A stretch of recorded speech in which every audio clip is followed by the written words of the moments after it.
we have to get our prospects and our customers, if it's customer success, to buy in before they do any buying. They've got to buy in that they have a problem, a challenge, a pain, and they've got to buy in based on the experience we provide as salespeople that we're the right solution, that we can help solve that pain. And so to me, those two things are the part that really make up the buyer's experience. And therefore, it's our responsibility as salespeople.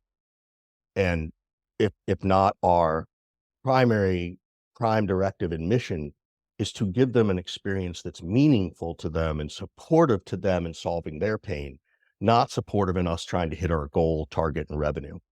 You're listening to the Sales Today podcast, and I'm your host, Fred Copestake. On this podcast, we explore how sales professionals can develop a modern approach to winning business, the application of virtual selling techniques, how to create meaningful business relationships, and much more. Why not take our free collaborative selling scorecard to see how your sales approach suits today's environment? You'll find a link in the show notes. Welcome to this episode of the Sales Today podcast, where I'm delighted to be joined by Richard Harris.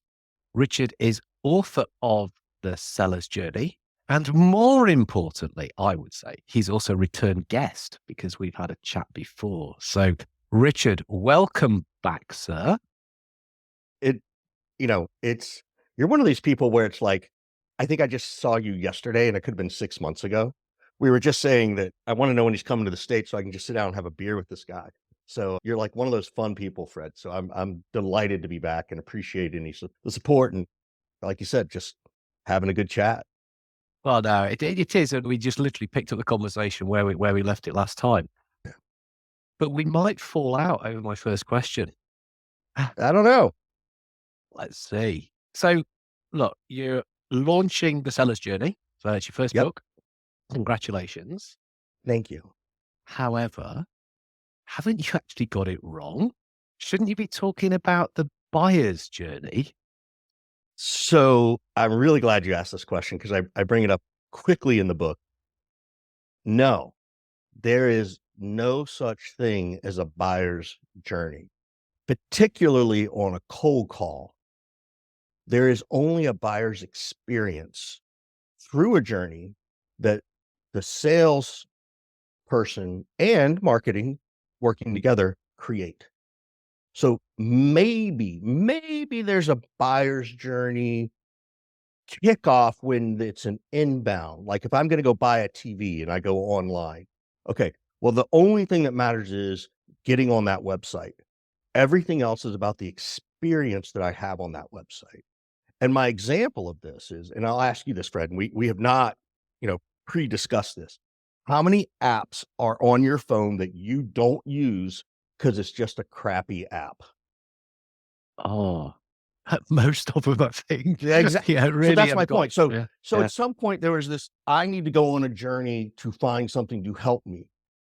And the reason you're actually going on that journey to help you is because your current experience is not what you want or desire. So maybe I might agree that there's a buyer's journey in that moment. However, before you go look for that app, before you look for that TV, before you look for that book, you're having some experience that tells you you need to do this. So that's why it's all about the experience more than the journey. And you could say the same thing about, like, you go to a new restaurant. Your friends don't ever ask you, well, how was your journey to the restaurant? They ask you about the experience. They want to hear about the ambiance and the service and the food and all those things. So it's my new thing to harp on. And occasionally people still want to disagree with me, and you're welcome to, by the way, it's your show. I want to disagree just so that we can have a bit of fun arguing. However, I've read it, which is why the question was a little bit staged, but it makes sense to me. And what makes a lot of sense is the mindset that it instills in the seller, that it's our job to be making the experience exceptional, because that's what's going to set us apart. And that's why people will want to work with us. Thank you. Thank you for agreeing with me. And my mom will be excited that someone else thinks I'm brilliant in the world. And my wife's going to roll her eyes, and so are my kids. But there's another part that goes along with this it's not directly connected in the book, but I talk about it, which is we have to get our prospects and our customers, if it's customer success, to buy in before they do any buying. They've got to buy in that they have a problem, a challenge, a pain, and they've got to buy in based on the experience we provide as salespeople that we're the right solution, that we can help solve that pain. And so to me, those two things are the part that really make up the buyer's experience. And therefore, it's our responsibility as salespeople. And if not our prime directive and mission is to give them an experience that's meaningful to them and supportive to them in solving their pain, not supportive in us trying to hit our goal, target, and revenue. Supported solving their pain. And what I think is interesting with that is that you've touched on it already, where you said sales marketing. I've got this thing where I'm thinking more and more that salespeople have to act like little kind of mini marketers, and we've got to be producing our own stuff, surrounding Right. ourselves with our own little kind of information ecosystem. So it could be the work we do on a call. It could be the work that we've done and somebody sees because the information's out there. It's on LinkedIn, it's on a blog, it's on whatever. What's your thinking around that? So I agree with you, and I think it's been Are that we way going to for a just sit long violently time. agreeing with each other? Probably. Let me disagree with you, Fred, because your concept is right, but your explanation is hard. No. The challenge, though, and this is the thing, is I think that's been going on for a long time, right? At least since, I mean, if you think about it, really since, God, forever. Like I'm trying to think back into I'm gonna age us when we both had hair, of the early 2000s, late 90s, early 2000s. I had sales teams, and so often the collateral that was coming from marketing was good marketing collateral, but it didn't quite hit for sales because it was talking too much about the company. And I had some really good salespeople who went and created their own content. And I'm old enough, you're old enough, I think, that, you know, I remember when email was amazing. You got email and you were like, "Oh my God, it's like getting a piece of mail in your mailbox," right? And so it was easier to get people to look at that, to buy in. And even then the content didn't have to be great. I don't think the content in many cases was as good as it is now, but I think it's there. And I think the cool thing now is that sales and marketing are really trying. The best companies, the most successful companies are bridging that gap, right? They're bridging the gap where marketing talks about what you do and sales talks about the pains you solve. And that to me is where the experience really lies. If I go to I'm ranting. If I go to a trade show, now that we can actually go see human beings again in person, I walk by all these booths, and the biggest thing that annoys me is, A, they talk about what they do, they don't talk about the pain they solve. And when they do talk about the pain they solve, they talk about making you more efficient, right? And that to me isn't really a pain you solve anymore. You used to be able to. That was 10 years ago in 2010 and 11 with the advent of APIs and stuff like that. That I think efficiency and effectiveness mattered.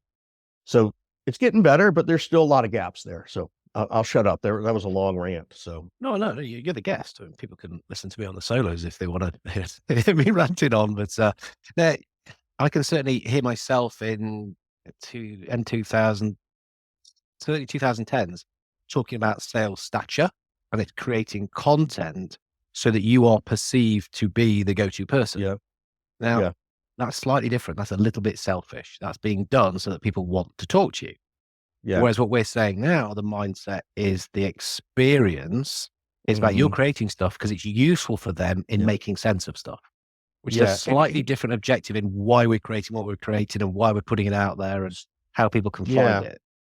So here's a thought. I've never thought about it this way, or said it because I've never thought about it. Which is the iPhone came out in 2007. I know this because it came out the week before my wedding, and my wife and I spent hours on our iPhones instead of the little details of the wedding. It came out in July. In fact, I know that because that's when we got married. I think Steve Jobs, and he's always been this, and Apple, it's always been about the experience, right? And remember, the first phrase was, "There's an app for that." That was and at least in the States, I don't know where you were, but, "Oh, there's an app for that. Oh, you got this problem, there's an app for that." we have 100,000 apps on the app. We have 25,000. Like I remember, and it was all about, and Steve Jobs nailed it. It was always about the experience, right? Everything he built was about the experience. And from the first iPhone to the first iPod to the Macs that were really colorful, even to the original Macintosh when it said hello with the little paint, like it was about an experience. So I, I think that's probably where it started to get the mainstream, but I don't think people they got it, but they didn't know how to execute it as well. And still, I don't think a lot of us don't know how to execute it as well. So that's another theory that I ranted on. Yeah. No, well, I mean, this is what it's for, is for us to kind of try and, I don't know, Yeah. bagheads or whatever, sort out our thinking so we get better at what we're doing. And if people are listening to that, Yeah. it's helping them too. Happy days. We all win. But one of the things I've been thinking about in sales is that we probably have to be more assumptive than ever before. I've always been told, don't assume, it makes an ass of you and me. Right. But by assumptive, okay, let me use a different word. We've got to build more of a hypothesis to talk to the customer about, this is what I think is going on in your world. I can't just say efficient. I can't just say effective. That's too broad, catch-all, doesn't mean anything. I've got to say, hey, Richard, I think in your world, this and this and this is happening. And it's causing you these issues. I've got to try and put my finger on the pain. Yes. I don't know, what are your thoughts on that? Yeah, I 100% agree. And again, I agree with you about this word assumptive or presumptive. I think this goes back to, we all have more knowledge, right? Like there was this theory, I don't know if it's still out there, but the customer has so much more knowledge now, they're 60% down the path before they talk to a salesperson. I'm like, maybe on an inbound, but they certainly don't have 60% of the knowledge they need. And certainly that first 60% is surface pain.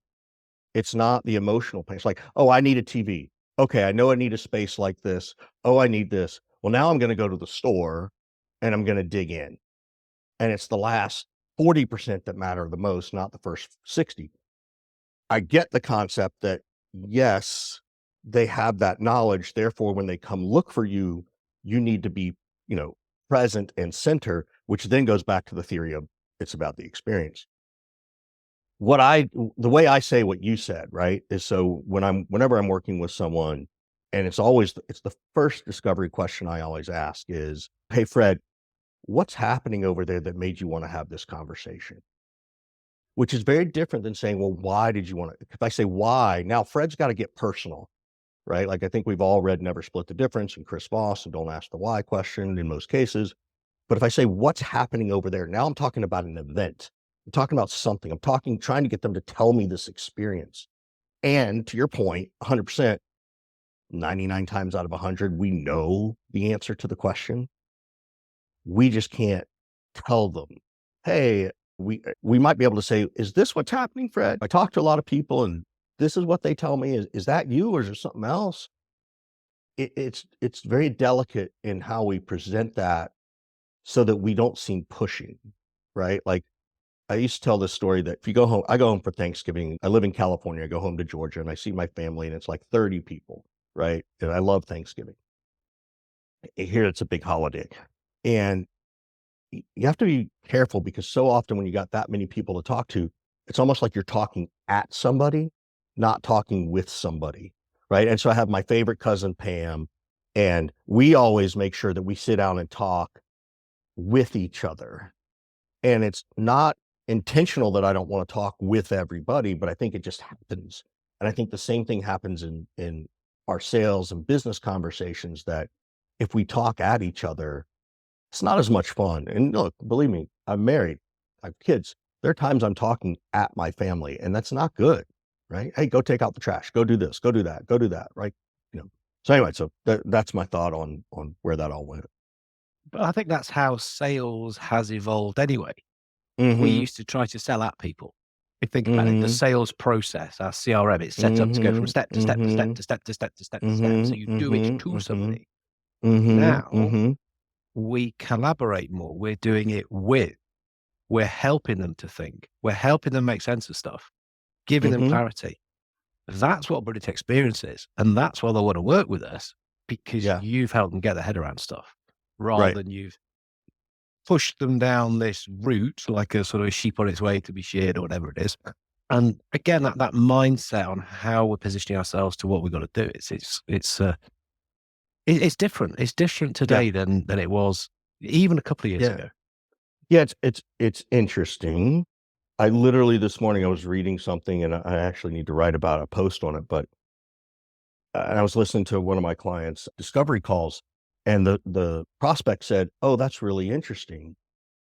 And the person I'm coaching didn't dig in there because a lot of times we'll hear the word interesting and think that that means it's important. Just because something's interesting doesn't mean it's important to them. They just like the idea of it or they like the concept of it. So I'm going to write this post about, you know, I don't know if I can't remember what it's called, but it's like the Eisenhower decision making or some decision matrix where it's like, what is urgent, what is important, what is urgent and important. And now I kind of think like literally this morning, I'm thinking maybe it's not about urgency. It's about how just important versus interesting, right? Versus urgent, because you can't always manufacture urgency unless you know how important the challenge is that they're experiencing and how important it is for them to solve it. And my whole thought concept around this was important versus interesting in the concept of happy years, right? Like we hear someone say, "Oh, that's interesting," and we think we got them. We think they're there, right? And I've done it. Like I was literally, I heard this happen this morning, and I'm like, I've done that. And we're not all perfect, Fred. Even though you've written 2 books and I've only written 1, you're more perfect than me. Uh, but we're not all perfect. So it's fine tuning those little things. Important versus interesting, I think is that the concept is interesting. How Yeah. important is that concept? I don't know. I'll let the world decide. Yeah. I mean, that's what I do talk to salespeople a hell of a lot about, urgent and important, because Mhm. people can't even define it properly. And Right. it's Well, dead and when you simple. It's dead simple, isn't yeah, it? Urgent, and that deadline. It's a time-based thing. It's yeah, nothing to do with anything else. right, Important, impact. And we should be talking about right. impact, outcomes, Yes, results, objectives. That's the yes, stuff that our customers are interested in. yeah, And then we can define the importance and whether they're likely to want to do something. yeah, yeah. So I think that's it. I also, again, I know we're just sort of wrapping around this is that the concept of urgent and important puts a lot of pressure on a salesperson. That word urgency, its intention is that it's drive urgency with the prospect or the customer. The challenge is it drives urgency within us, which makes us nervous, which then means we make mistakes or we start to get more happy years, right? And so, by the way, just because something's important doesn't mean it's urgent. Like it was in the terms of this interesting versus important thing. We just got to figure out how important is it? How important is it compared to the other projects they have going on? Yeah. So I'd cool. prefer to deal with something that is more important and not urgent Mhm. and give us time to sit down and sort it out, collaborate on Yeah. it and do a better job Yeah. and not get all panicky and kind of stressy and put Yeah. myself under There's pressure.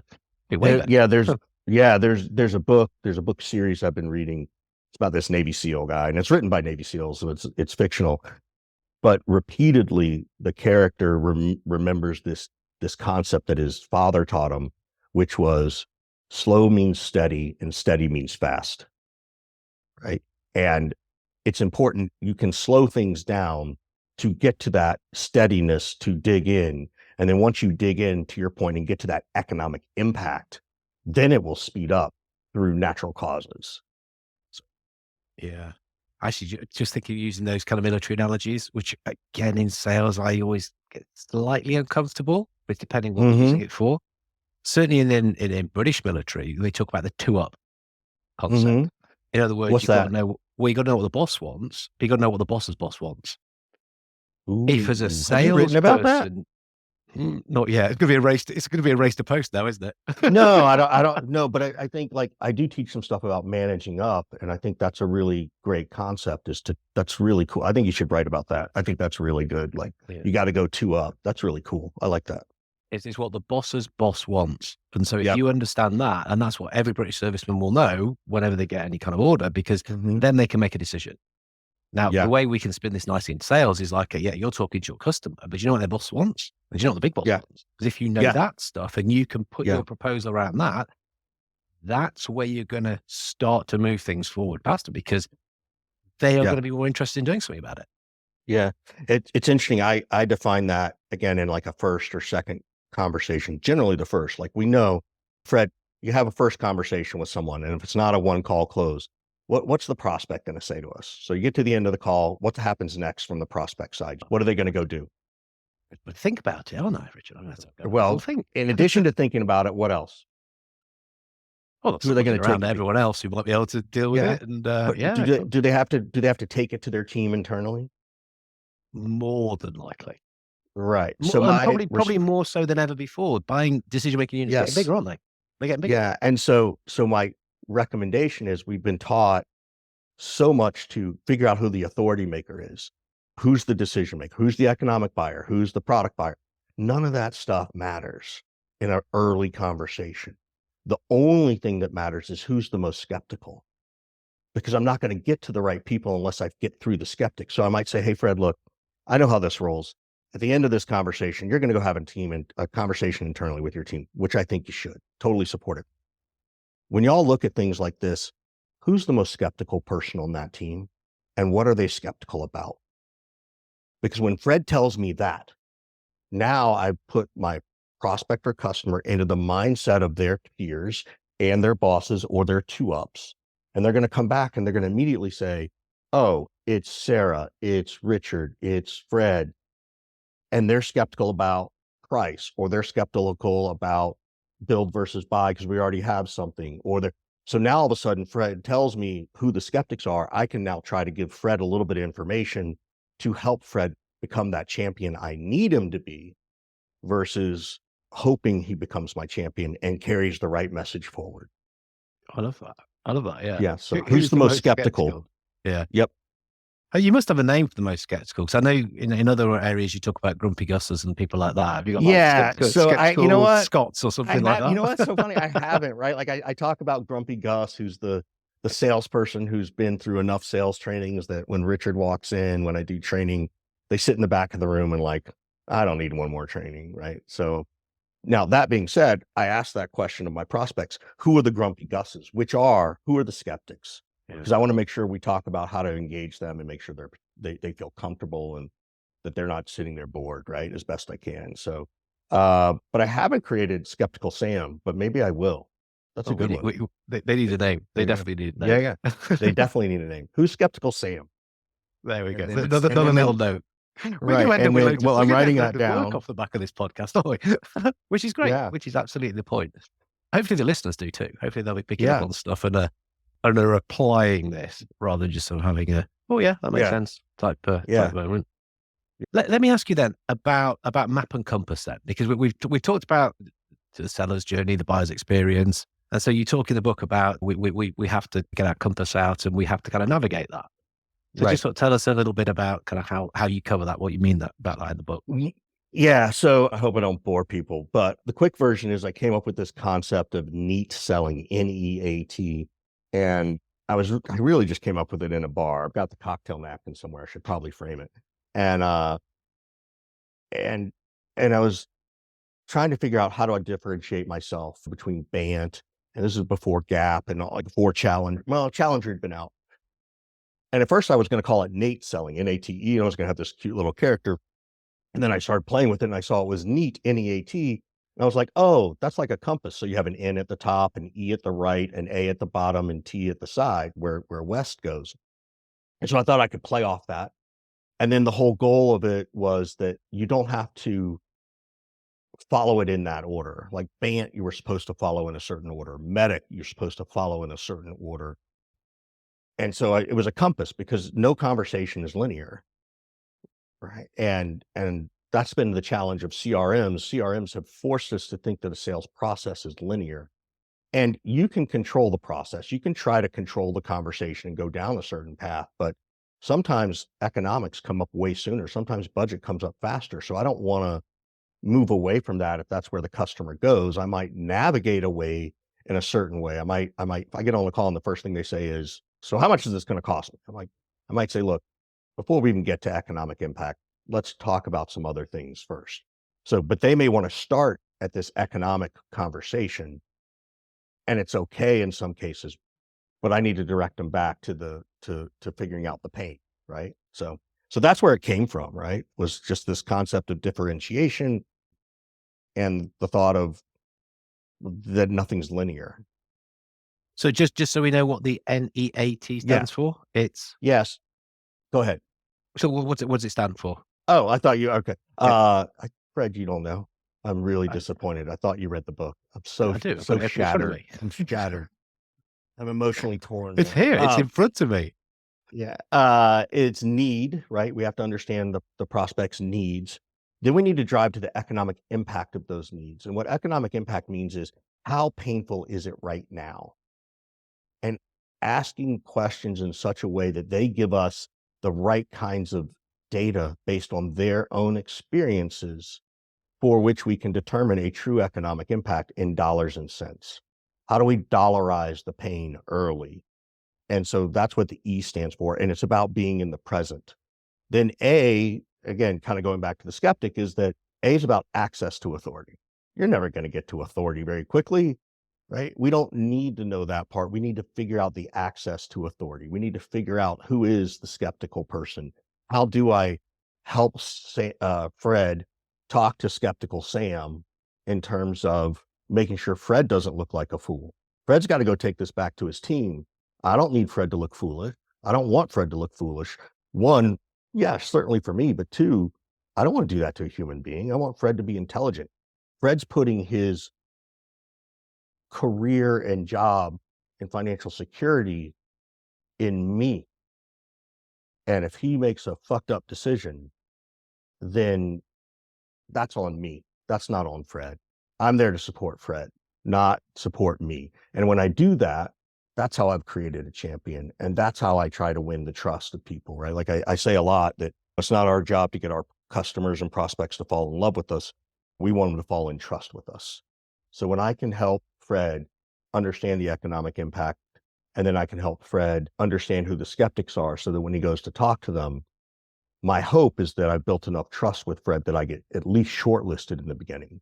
Not going to win it all, but I certainly want to get myself to the short list. And then in our tiers timeline, I think, is that right? Tiers time? Yeah, I'm sorry. Yes. Yeah, Access to authority and yeah, T is timeline, right? yeah. It it strikes me in that, and then I'm interested that you spent most time talking about the access to authority and the Hmm. skeptics, and that's probably where the neat methodology, framework, formula, philosophy, Right. whichever we want to call it. Yeah. That's probably where it's most different. I mean, loads of people talk about need, loads of people talk about economic impact, loads of people talk about time, but that piece seems to be where that stands out most, and that's where someone can really learn and make themselves stand out most. It's interesting. You say, I think this is that part where I can't see the forest for the tree, right? I push so hard on economic impact to making sure that the numbers are there, that I'm getting to human hours it takes to currently do something, and what is the translation in terms of dollars to those human hours. And if they get those human hours back, let's say they get half the hours back, what do they do with those hours, and how does the additional hours saved drive more economic impact, right? I harp so hard on this because I don't think people do a great job. And then I wouldn't gloss over access to authority, but I kind of go down the skeptic route, and that's kind of it. But what makes you think that? That's really interesting because I don't. That's why it's like it's the forest for the trees. You're saying the access to authority is just. I mean, it is important, but what made you say that? No, I'm just thinking that all the various, we could just sit and name sales frameworks and methodologies, and many Right. would tell you to talk about need, many would tell you to talk about economic impact, many would tell you to talk about time, less get you to talk about decision making units and that access to the person, particularly that skepticism and teeing somebody up to be successful and looking after that human being. That Yeah. just sounds different to quite a lot of other, perhaps more shallow training, for want of a better That thing. I think you're right. I think you're right. It feels different. I know when I talk about it, people are like the light bulb goes off. I think the challenge though is for me, I think people aren't great at getting to the economic impact first. If they don't have real numbers, it's harder when they go back to get that access to authority. But again, that's why this is my opinion, and that's why the compass doesn't mean you have to go in a certain order, right? Like it really just depends. Like what made you take this call today could be my boss said we had a security breach and I got to talk about it. Okay, well, I may not spend a ton of time that moment about access to authority, but that's where it started. So it's interesting you pushed me on that. I appreciate it. I hadn't thought Mm, about it that way. that's cool. That's why we do this stuff, eh? That's why we do Right. it. Yeah. I mean, whichever way round, whichever way you're going to spin the compass, you're Right. going to be asking quite a lot of questions. I looked at it in Yes. the book. You give tons of discovery question examples. Yeah, I did. Yeah. It is very, Yeah. very decent. Yeah. But as a customer, come on, why am I going to answer all this? Right. So the concept of I should probably go list. I should probably go count how many discovery questions I put in this book. It's a good thought. The goal of those discovery questions, again, and if you read the book, there's all kinds of role plays in there, and then the prospect says this, and then you ask this, and you do. The goal was to try and help salespeople or those wanting to be in sales to put them in the mindset of a sales conversation and recognize the different kinds of questions you could ask. You're right. There's a ton of questions in there, and it's going to sound like an interrogation or an interview, which is not the intent. The intent was to give people a lot of questions for them to find the ones that work for them. For them to find like, oh, that's one. Like it could be like you could read my book and maybe it's the skeptic part that resonates the most, right? The goal of it, in addition, was write a book that you can read once and there's enough good information. It could be a little dense if you're not careful. And hopefully you might come back to it. Like again, I think Never Split the Difference is one of the best books out there. And I've got my kids reading it at this point because I want them to learn how to negotiate with their teachers and stuff like that. But it's a book you can always go back to. Yeah. Right? No, Like, the and point I was if you making don't is that, practice it all the time, like you and I practice this stuff all the time, so it's a little easier for us to do it. The goal here is to give everybody, whether you're a veteran or an early salesperson, a ton of things that you could try to employ that fits Fred's personality and Fred's authenticity, because that's also a big part. You got to be authentic, not just regurgitate what Richard or Fred ever says in our books. yeah, no, it wasn't a pop at the number of questions in there. It was the sort of, if you're going to ask even a single question to somebody, well, why should I answer that? Right. Why should I? Because I know you're very strong on how wealthy. You've got to earn the right. You earn the right to ask the question. Yep. If you're not getting that bit right, forget about asking anything. Yeah. You've got to do that to then open up the conversation, and people will want to speak to you because they can see there is some point in it and that they're going to be better as a result of that conversation. That's the hope, right? Like, and believe me, and Fred, I got a question for you about this. All the things you've written about in your sales books, just like me, do you ever get it all right? Do you still get off a call and go, oh, I forgot to ask that question, or I should have asked that? Have I ever got it all right? I think could be. Yeah, that's could the be a point, slightly right? better way to rephrase that question. Like, Yeah, exactly. once in 2021, I think it was the 15th of November. Right. Wow, that's recent. Mine's like 2008. And I think that, like, to some extent, I don't know, sometimes you write a book and it's really to get your thoughts on paper and what ends up happening. And I encourage anybody, if you're thinking about writing a book or blogging or whatever, or putting content out there, it actually is self-training, right? It's self-healing to a certain extent. It's like, oh, I made this mistake. I'm going to do it this way next time, which now heals the pain that maybe of the mistake you made, right? Which I don't think I've ever said that either, but I don't know. No, So you're right. It's interesting. I mean, I think you've done the same in your podcast. You speak to quite a lot of authors. And what strikes me is that the author is clear. They're able to explain what it is they're thinking, why they're thinking, and the process they've gone through because of that process of writing. Yeah. I've spoken to people who are probably smarter than authors. There are guys out there who are way smarter than you and I, Richard. We know this. But who probably can't explain it as well because they've not taken the time to sit and think through it to be able to put it into that into that way. I see that a lot, and unintentionally, I see that a lot in founder-led sales, right? In the tech world, where these founders are brilliant. They're in college, they're engineers, they're dropping out of college. They've got these great concepts, and they can explain what they do based on a pain, but they don't know how to put those two things together. They have a hard time painting the picture. I talk a lot about, you got to get your prospect to paint their picture of pain, right? You got to get them to Bob Ross it a little bit. I don't know if you know who Bob Ross is, but Is he a television artist? he's a television. Well, he was like in the Yeah. 70s, and he was very mundane and slow, and he had this big afro, but it sort of had this cult following, still does, kind of a thing. But you got to get him to paint their pictures of pain. And you kind of, he would literally be like, okay, and here's how we do the tree. And we're gonna take this little bit of green and this little black. Like, and it's very slow. Like, it's almost meditative, but you've got to get people to paint that picture of pain in order to get there. Hey, I got a question for you, though. Okay, because you've written 2 books, Fred. Uh-huh. My question for you is, because you go launch a book, which I'm in the process of, what mistakes have you made when launching your book? Either one of them. Maybe even Probably the right. second one, because the first one you probably learned more. Probably the title of the first one was a mistake. I should have called it collaborative selling. What do you call it? It's hybrid selling? No, Or it's selling selling through through partners? partnering skills. Yeah. Yeah. So it's more about Yeah. collaborative. It's using the skills to be more collaborative in the way you sell. Right. But I called it that for a reason, and probably hindsight's 20/20 vision. Right. The second one is probably launching the second book so quickly after the first book. How long was that? How long did you? It was a year, 18 months Okay. maximum. It was to do with the fact that the first book came out in COVID, and then we hit in lockdown. I could see that stuff was changing in the world of sales faster than we thought, and stuff was going to Right. happen or happened that was going to come down the line. And I was locked down, couldn't go and do anything. So I wrote the second one to kind of pick up on some of the stuff which would add into the first. So it's sort of a mistake, but not as well.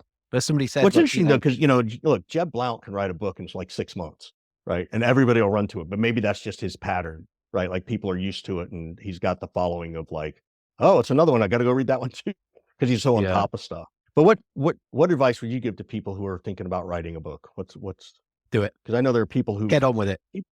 Get on with it. We say where I come from. Get on with it.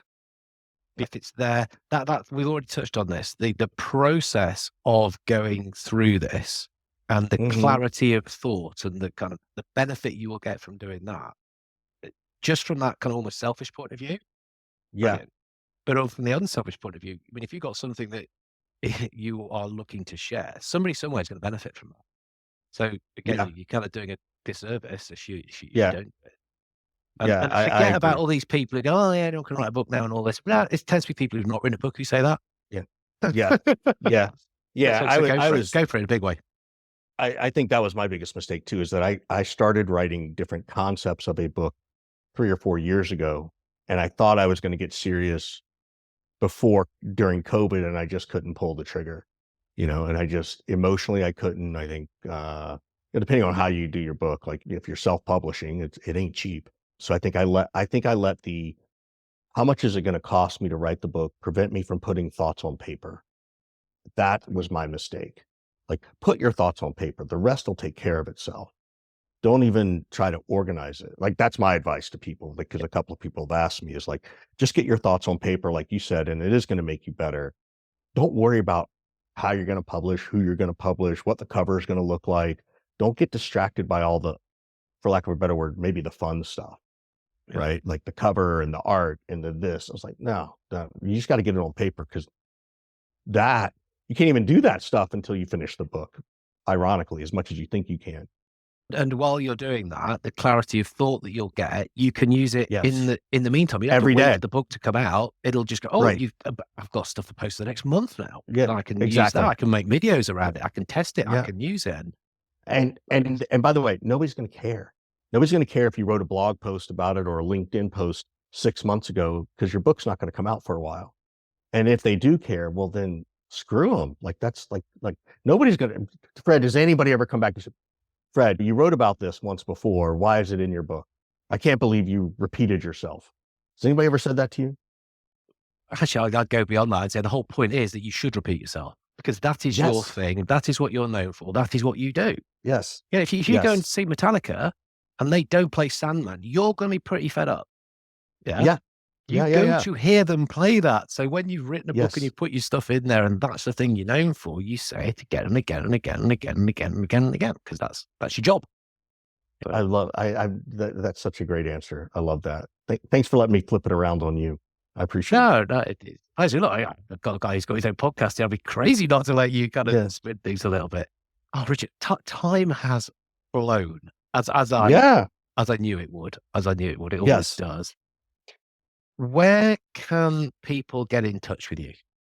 Yeah. So, you know me, I'm always a little crazy. The number 1-415-596-9149, 415-596-9149. Yes, I'm on WhatsApp. That's my legit number. Like, it's the same number my kids ignore picking up from when I call them. And I'll always talk to someone. It's helpful if someone texts me before you call, just so I know, like, hey, I heard you on Fred's show and I'd love to ask you a question. But the other is Richard Harris at on LinkedIn is easy. And thesellersjourney.co. Thesellersjourney.co is another place you can get a hold of me or the book or whatever. And I'm sorry I keep talking about the book, but not really, because I got to sell it. So Not really, because I was asking you about it as well. yeah, and I've read half of it, but I thought, you know what, you could tell me about the rest of it. yeah, I appreciate it. Oh, mate, thank you for coming on. I really, really appreciate it. Oh, Great dude, it's a conversation as blast. usual. Yeah, I've got some yeah, notes down here of stuff I need to go away and do. yeah. It's Uh, really been good fun, mate. no, I appreciate it, and I'm ready to, like, meet you in person and, like, sit down and break some bread and have a beer and a meal and just enjoy talking about life and getting to know you outside of this part, because I already know we would get along. So, I'm looking forward to when that can really happen in the world. That's our next job, Richard. That's our next job. It is, it is. So we're not allowed to speak again until then. Okay, deal. Thank you for listening to the Sales Today podcast with me, your host, Fred Copestake. I hope you've enjoyed what you heard today. If you did, please get in touch and hit subscribe. And remember, you can take the collaborative selling scorecard for free to check out how your sales approach works in today's environment. You'll find it in the show notes.